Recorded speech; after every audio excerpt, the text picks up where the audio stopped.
Welcome to Canada's podcast. Yuri, welcome to Canada's podcast from the other side of the lake, but that's fine. It's great to meet you.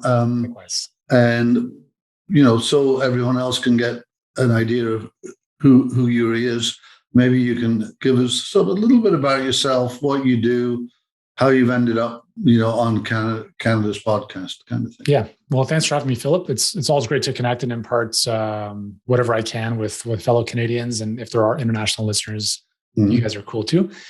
So my name is Yuri Elkaim. I'm CEO and founder of a company called Healthpreneur. So we help health professionals and coaches in the health and wellness space get clients and scale their businesses online. I've been waving that flag for many years, since 2016. And obviously since COVID, everyone's like, well, maybe I should start doing some stuff online now. So we've been at the forefront of that movement for quite some time. I'll just start at the beginning because, I've enjoyed a lot of success in my business career. But it didn't start that way. I started off when I was 10 years old with the dream of playing professional soccer. And I dedicated the next decade to making that happen. So played, trained every day that I can remember. And in my early 20s, I was able to play professionally for a number of years. But before all that happened, I lost all my hair to an autoimmune condition when I was 17. And that was a big wake-up call for me because I thought I was really fit and healthy. And I was fit, but I wasn't healthy. And I didn't realize that until I lost my hair in the space of 6 weeks. And that was a big, honestly, it's one of the best things that's ever happened to me because it really set me on this journey of doing ultimately what I'm doing now. But for the next several years when that happened, there was this kind of journey of trying to figure out why that happened. So I went to all sorts of different practitioners and doctors and did a bunch of stuff. Nothing really made a big difference, to be honest. But when I retired playing soccer when I was 24, which is still a pretty early age to retire, I came back to Toronto. And before that, I actually went to the University of Toronto for kinesiology. So I had a background in, body mechanics and health sciences. Right. But I was still clueless when it came to nutrition. So I came back to school, went to study holistic nutrition, and was just blown away by wow, I had no clue what I was putting in my body. And when I cleaned things up, my hair regrew, changed my life, made such an impact on so many aspects of my energy and my outlook on nutrition. And obviously I don't have any hair now. A number of years ago, I got a tetanus shot, fell out again. So long story short, but anyways, at 24, 25, that was a really big impetus for my thinking around what I wanted to do with that knowledge. Because when I was in university, I was training clients as a personal trainer. Then I started taking on nutrition clients. And I did that for a number of years. And then I got to the point where I was just burnt out. I was working 12 to 14 hours a day doing one-on-one. I'm like, I don't want to keep doing this. I want to help more people. So 2006 came online. I was working with a coach who was like, hey, why don't you set up a website? I was like, what's a website? No clue what I was doing. So basically got something up. And for the next 3 years, from 2006 to 2009, try to build the whole laptop lifestyle, the digital nomad, create an ebook, kick my feet up. And that did not happen in the slightest.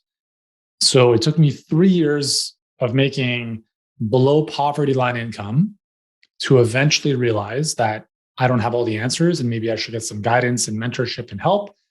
So 2010, I finally sought out some help, hired a coach who was more money than I made in my previous year. But that was the inflection point in my business. And from that point, that's 2010 until today, there's not been a single year where I've not invested in coaching, masterminds, et cetera, because it's fundamentally transformed everything in my business. So that business was to the consumer. It was, health and fitness information online with ebooks, courses, eventually supplements. Went on to help 500,000 customers around the world. Built it to multiple seven figures. I was on Dr. Oz, The Doctors. I wrote a New York Times best-selling book, and then 2 other books after that. And then I got to a point where I was just not super fulfilled with that company anymore. It was very complex. We had built a lot of products, a lot of funnels. There was a lot of complexity, and I wasn't really all that enamored with the business model anymore. So a number of years ago, sold it and then focus full-time on healthpreneur. And now that's what I'm doing full-time now is really helping other entrepreneurs in the health space build their businesses by working smarter, not harder. And a lot of it's really come from what I've seen to work well for me, and ultimately now with thousands of other clients, but also recognizing I've pretty much done every business model there is out there when it comes to the online space. And not to say that this is bad, this is bad, this is good, but it's just having the context to help people make better decisions around what they're doing. Because a lot of times the biggest problems that entrepreneurs face is the blind spot they can't see. And so I feel, having been in business now for 15, 16, 17 years almost online, there's a lot of stuff I've seen that I've gone through that I can now help others with. So yeah, that's what I'm here to do. And we're on a mission to help 1 billion people on the planet. And that's our goal. Okay. Your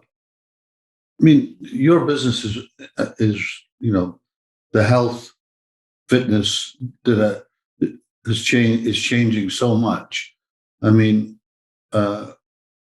there's lots of people that aren't as advanced as you are online. I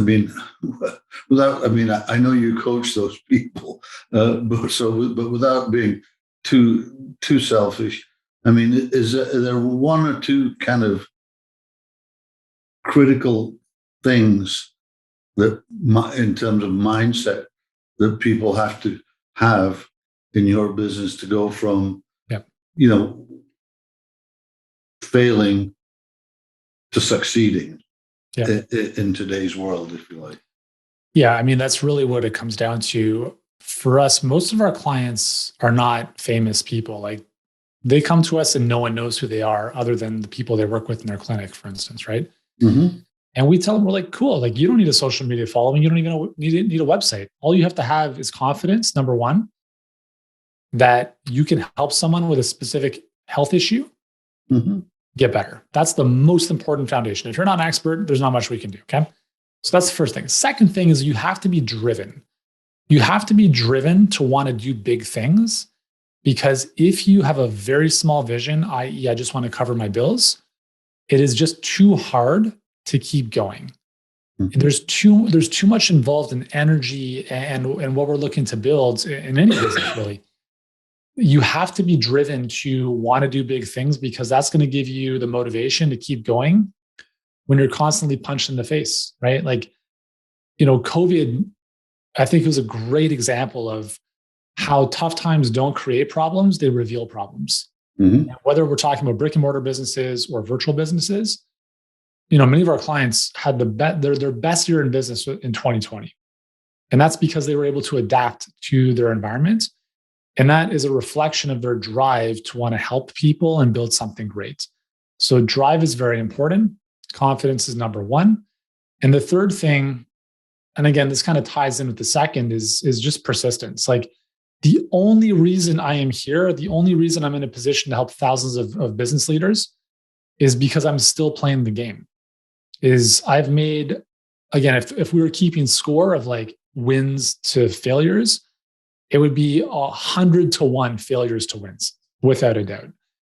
And so the ability to keep getting up after you've been knocked down, and the ability to keep going, again, which ties back into drive a little bit, it's the single most important trait entrepreneurs need to have, is the ability to understand there's no finish line, but the joy of business is the game itself. Is just being okay with, like, all right, I'm going to strike out 10 times to hit one single. I like that. That's okay. I'm willing to grow and get better and continue to play that game. So for us, when we're looking at people we want to work with, if we're having a conversation with them, we can very easily identify these traits. Does someone have confidence? Confidence is number one, as I mentioned. Like, are they an expert? They know they can help people. But two is, do they believe they can succeed at something even though they don't know how to do it? Okay. Right? Can I figure this out with the right help? That's super important. The drive to want to build something substantial. It doesn't have to be $1 billion company, but something that's, going to put a dent in their aspects of what they do. And third is persistence. People looking for quick wins, it's not going to happen. Stay subscribed and hit the bell icon to be notified of our upcoming podcast with Commissioner Matthew Boswell of the Competition Bureau. Hear about competition and marketing rules every business should know. Click the link in the description to learn more about creating an effective compliance program. Is there a time to and a time not to kind of take the entrepreneurial road, if you like? Yeah, 100%. I mean, I tell this all the time. I'm like, listen, if you can't handle this, go make lattes at Starbucks, right? And I think that's good advice for most people.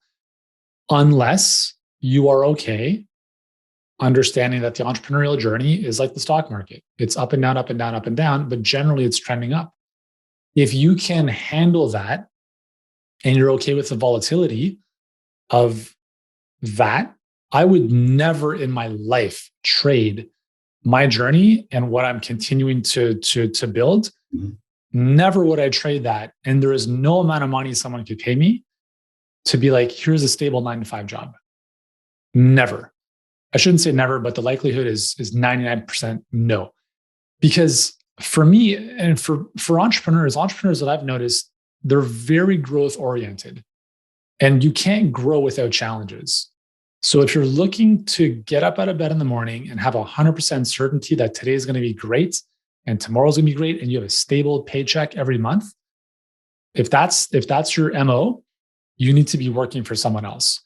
But if you do not want a ceiling on the upside and you're okay with the downside and you're okay losing sleep at night sometimes and you're okay never being able to turn your brain off because you love the game, you love the challenge, you love growing to new levels, then that's what entrepreneurship is all about. And I don't think there's anything more rewarding than being an entrepreneur, other than maybe having kids, because there's a lot of growth there. Mm-hmm.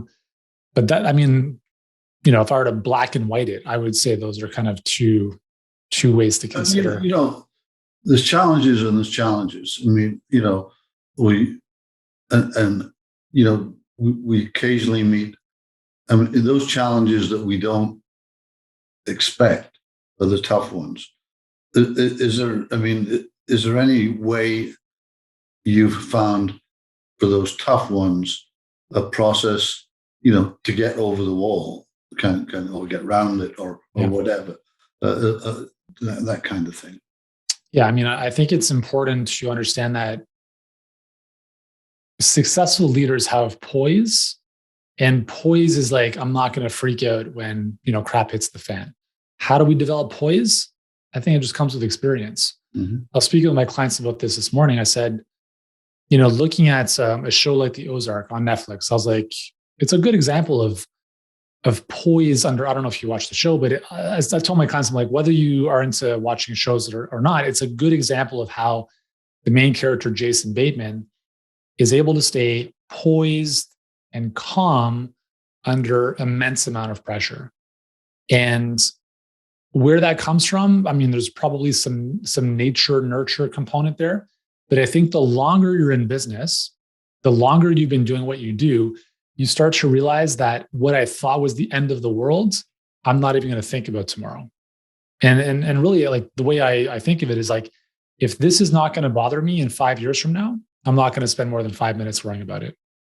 And really understanding that in the grand scheme of things, is this issue I'm dealing with, is this really that big of a deal? And an even bigger concern, or an even bigger question is asking yourself, the current situation or the current challenge I'm dealing with, have I dealt with this before? And is this the same challenge that's persistently come about? Because if it is, that's basically telling you you're not growing. Because you should be dealing with bigger problems a month from now, a year from now, compared to where you are right now. So looking at challenges, the way we look at challenges as a company, and this is really just a reflection of me, mm-hmm. is every challenging is a blessing, right? So if our Facebook ad account gets shut down, well, it's all good. How can we learn? How can we get better? We had 2 team members that have stepped down in the last month who are, big contributors on the coaching staff.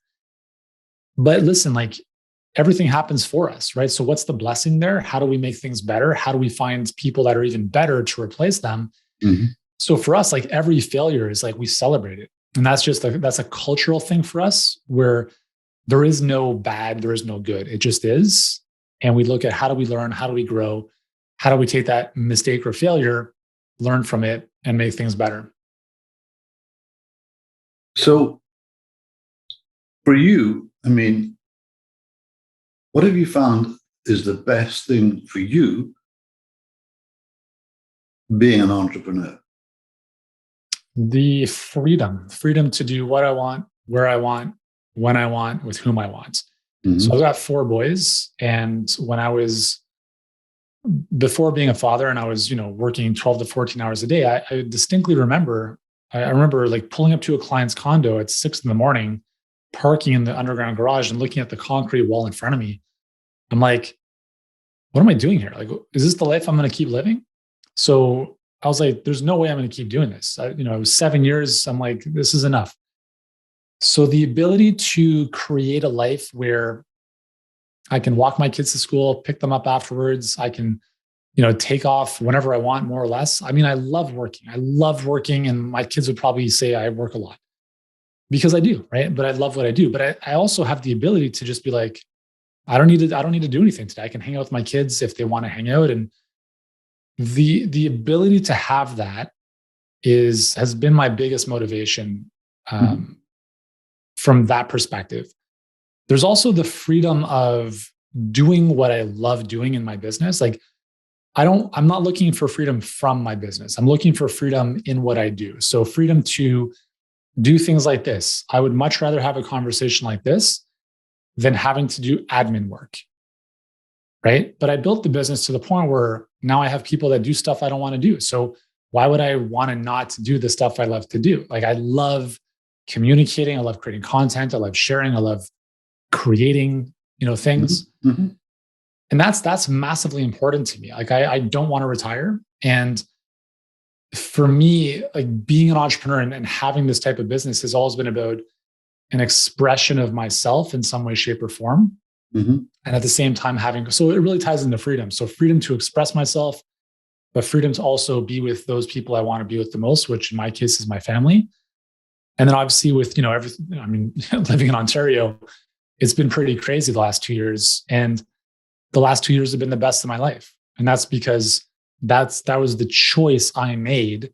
And I would never put myself in a position where ridiculous leaders are going to dictate my future or my business. But I was always very conscious of that from very early on in my business. And I'm just very grateful that I've been able to create that type of business to enjoy a great lifestyle, even with, the nonsense happening around. So that's really what's driven me from a freedom perspective, but also impacting people's lives is very, very important. Our clients, our team members. So being able to help them achieve the freedom that I've enjoyed as well. You give people lots of advice, and you said you've been coached yourself. What's the best piece of advice that you've received that you kind of carried around with you and bring out every so often, kind of thing? There's so much advice. I mean, I try and think of. Yeah. I'd say the one thing that really changed how I viewed like building a business. I worked with Dan Sullivan from Strategic Coach for many years. Actually, I know that. Yeah, I did Strategic Coach. Yeah, he's awesome, right? And great. Yeah, it was a great thing. Yeah, and I think for me at the time, the big shift was you have to work less to make more or less, right? And it was his whole idea of your genius zone, your unique ability, building a team around you to 10x. Mm-hmm. And that was at a time that was very impactful for me because up until that point, I was a top producer by myself, right? I was the one who I could create magic by myself. Mm-hmm. Mm-hmm. But now I needed to start to leverage and create magic through others. And that was a real big eye opener for me. So that was, probably a really good piece of advice that to this day is still a big mantra for me. Good. Now, let's have some fun stuff. Okay. Yeah, let's do it. Okay. Are you a morning or a night person? I'm a morning person, yeah. For sure. I get up very, very early, typically. Yeah. Okay. What book are you currently reading? I am reading. It's downstairs. It's called Business Model Generation, I think, by Strategizer. It's a really good book.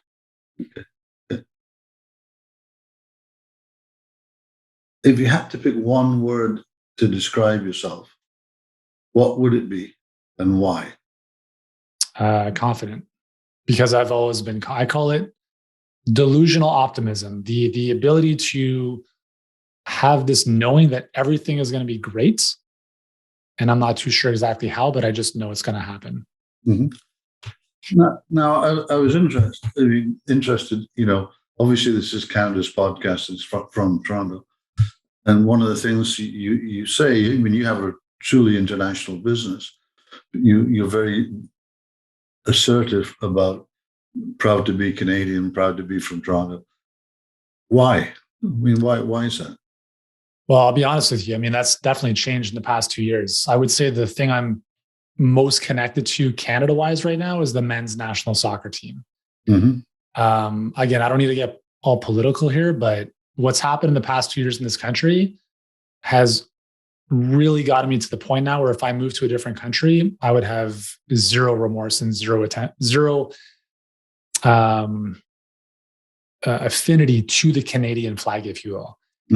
That was different before COVID hit. And the last 2 years has really been like, wow, all right, maybe I could care less about being Canadian because it's not what I thought it was. And that's been unfortunate. So that aside, what I do think is really exciting about Canadian culture, I mean, I would say like specifically in the GTA, to be honest, there's a lot of amazing entrepreneurs in our neck of the woods, in all sorts of different endeavors.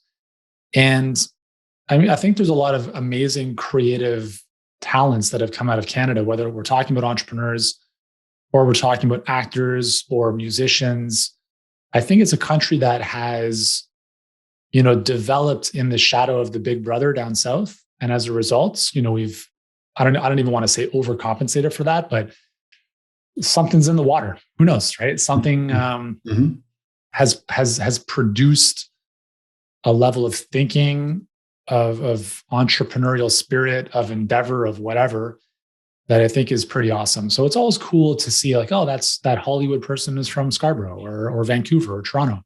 That's always neat. I've always been fascinated by that. But yeah, that's kind of my current stance on being Canadian. Okay. I could go on all afternoon, but I see I've reached my 25-minute timeline, our 25-minute timeline.